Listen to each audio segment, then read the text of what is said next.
Back to Corey's Corner. So in the last episode, we created, this service tile widget. Now we want to keep our code dry and we want to, reuse this widget. So we're going to make it dynamic.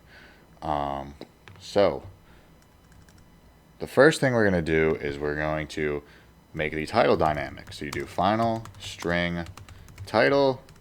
We want to make the asset dynamic. So we'll do final string asset, and you can use asset path as a class variable if you want. We also want to make our subtitle variable, so we'll do final string subtitle. We punctuate this with semicolons because Dart is like a C-type language, which, I mean, I guess everything's a C-type language, am I right? But anyway, we'll do final icon data icon. To make our icon dynamic, we'll do final function on tap. Pretty cool how functions are a data type. And then we want to make these specific, these variables initialize. So we need to add them as parameters. You can hover over this, but you just do, you have your const, your object, and you initialize it. This is like the new method in Ruby. We're just initializing a class. So we have our title, our asset, our subtitle, icon, our onTap function. Now we need to use those inside of our widget. So we'll replace our onTap function with onTap, add a comma, and clean that up. Boom, boom, boom. And then our asset image, we'll just do this. Oh, you know what? We'll do this. We'll do... Oh, I keep doing it wrong. Asset. That way we don't have to pass in the full path every time. And then we can put in our icon.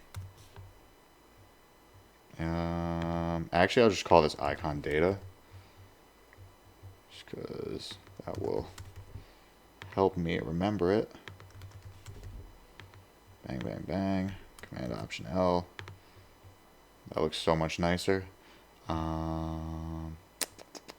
And then our title, just do title, and our subtitle. So basically all we did was we created some, class variables, we initialized them, and then we replaced our static data with these class variables. And we'll fold the code, clean it up, and man, it looks beautiful. So it's 64 lines of code, and we reuse it 3 times. So yeah, very efficient indeed. Now we're going to come back to our main function, and we'll just do title, wash your whip. Subtitle, summer is coming. Spelled coming wrong. Jesus. How could I do that? And our asset, we'll just do car1.jpg. Now what would we have? We had our icon data. It would be icons.wash. And then our onTap, we will just do an anonymous function. So print number, we'll do tile1 tapped. So this is just a different function syntax. It's like I think JavaScript uses this syntax as well. I forget, but so we'll copy this, paste it. We'll do a inside, what do they call it? Inside clean, inside detailing. Refreshing your baby. We'll pass in car2.jpg. And I gotta think of an icon on the fly. So what do we want? Icons dot menu? Nah. We'll do AC unit. I don't know why, but then we'll do tile 2 tapped. I forgot a 1 up here. I thought I put a 1. And we'll do this one more time. And what did I do wrong? Oops. So I gotta come out here. And then what do we want to do for the third one? I guess we could do oil change. I don't know. Oil change. Drive fast. We'll do car 3. I bet they have like a raindrop we can do. Rain.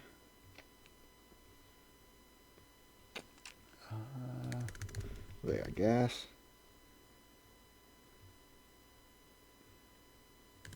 No, we'll do mechanic. So we'll do mechanic. Checkup. Mechanical checkup.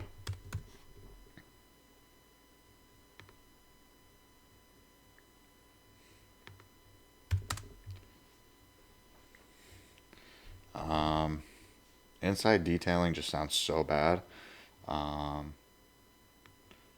We'll change this to wash and wax. Sorry, I want this to actually be realistic. You guys can probably think of something better. And we'll do interior cleaning. Yeah, that sounds awesome.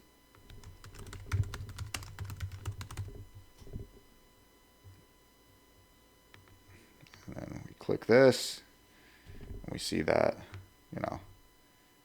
Oh, we'll change this to car 3, and this one to car 2.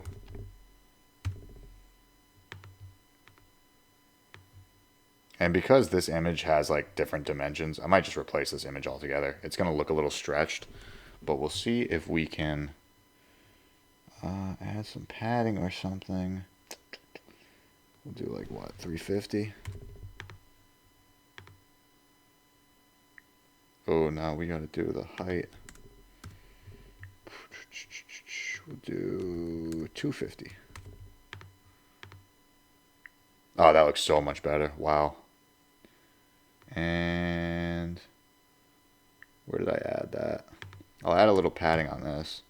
So padding, edge insets, dot symmetric, vertical, try 25.0. So yeah, when you make things dynamic, it'll change the dimensions a little bit, especially with images because they're all different sizes. So you are eventually going to have to play around a little bit. So yeah, that's too much padding. You see, we got an overflow. We'll do 12.0. Oh no, I did the wrong one. We'll try 15. Too much. 10.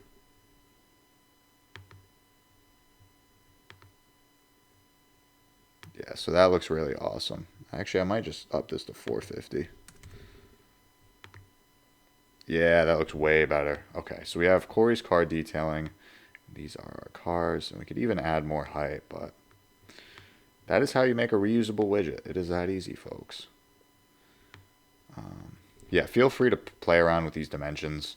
I'm not going to get too into detail with these things, but just play around, see what works for you. The important thing is you got to know what in Flutter, you got to know, which widgets to use and what arguments to provide them with. That is it for this episode. Thank you for watching. Please be sure to subscribe to Corey's Corner.